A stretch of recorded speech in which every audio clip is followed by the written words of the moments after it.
Hello everybody, how are you? I hope you are fine. Today we will talk about the letter U. Look here. ماذا نسمي هذا الحرف؟ نسمي هذا الحرف U. U. U.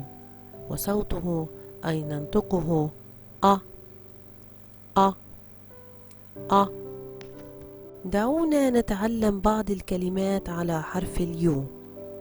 هنا كلمة umbrella umbrella umbrella. بدأت هذه الكلمة بحرف اليو والذي نطقناه أ، وتعني كلمة umbrella الشمسية. وكذلك يوجد معنى كلمة under under under. بدأت هذه الكلمة بحرف اليو والذي نطقناه أ، وتعني كلمة under تحت.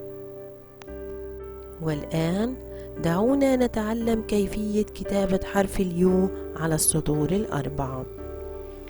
انظر إلى الشاشة كيف يكتب حرف اليو الكابيتال لتر. يكتب من السطر الأول إلى السطر الثالث. والآن انظر كيف يكتب حرف اليو السمول لتر.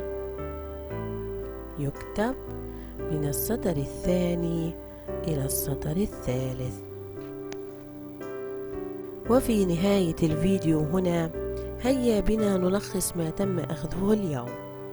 أخذنا اليوم حرف اليو والذي نطقناه أ، مثل كلمة umbrella وتعني الشمسية، وكلمة under وتعني تحت. وهكذا قد أنهينا درسنا لهذا اليوم. أتمنى لجميع طلاب التوفيق والسلامة. Goodbye.